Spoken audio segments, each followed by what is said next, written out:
Hello అండి, దోశలు ఎలా తయారు చేయాలో చూపిస్తాను. దానికి కావాల్సినవి: 1 గ్లాస్ మినపప్పుకి 2 గ్లాసులు బియ్యం తీసుకోవాలి.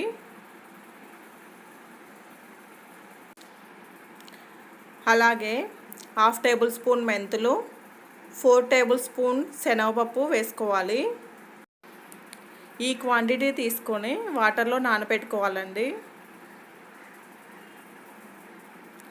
ఇలా 4 అవర్స్ నానబెట్టుకోవాలి. 4 అవర్స్ తర్వాత శుభ్రంగా కడుక్కొని బియ్యాన్ని, మినపప్పుని మిక్సీ జార్లో తీసుకొని మెత్తగా పేస్ట్లా చేసుకోవాలి.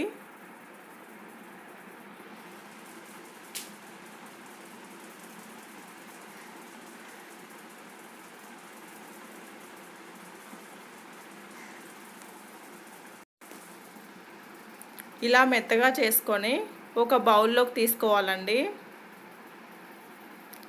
మొత్తం పిండిని అలాగే మిక్సీ చేసుకోవాలి. ఈ పిండిని 8 అవర్స్ పక్కన పెట్టుకుంటే ఫర్మెంటేషన్ అవుతుంది. 8 అవర్స్ తర్వాత మంచిగా పిండిని ఒక గరిటెతోటి మంచిగా కలుపుకోవాలండి. ఇలా కలుపుకొని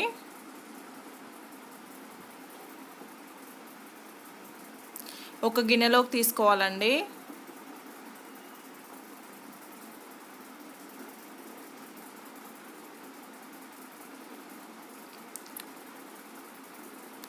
ఇలా ఒక గిన్నెలోకి తీసుకొని 1/2 టేబుల్ స్పూన్ సాల్ట్ యాడ్ చేసుకోవాలి. అలాగే కొంచెం వాటర్ని యాడ్ చేసుకొని పిండిని పల్చగా కలుపుకోవాలి. ఇలా పల్చగా కలుపుకోవాలండి. ఇప్పుడు స్టవ్ మీద ప్యాన్ పెట్టుకొని స్టవ్ ఆన్ చేసుకోవాలి.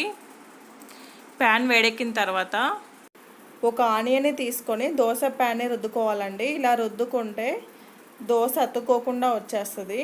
ఇప్పుడు ఒక గరిటె పిండిని దోశ ప్యాన్ మీద వేసుకొని ఇలా పల్చని లేయర్లా వేసుకోవాలి. ఇలా వేసుకొని పైన ఆనియన్స్, మిర్చి వేసుకోవాలి. అలాగే లైట్గా కొంచెం ఆయిల్ వేసుకోవాలండి.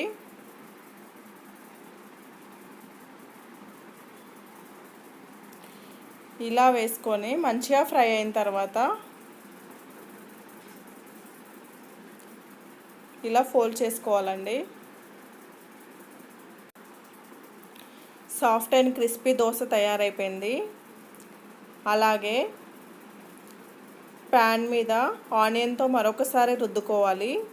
అలా రుద్దుకొని ఒక గరిటె పిండిని వేసుకొని ఇలా తిప్పుకోవాలండి.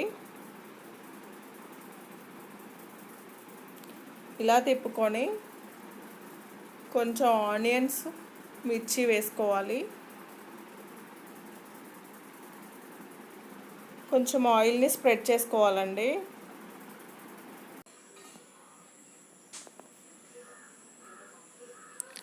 ఇలా తీసుకోవాలి. ఈ చిట్కాలు కనుక పాటించినట్లయితే దోశలు చాలా క్రిస్పీగా వస్తాయండి. ఈ వీడియో కనుక మీకు నచ్చినట్లయితే లైక్ చేయండి, షేర్ చేయండి, సబ్స్క్రైబ్ చేయండి.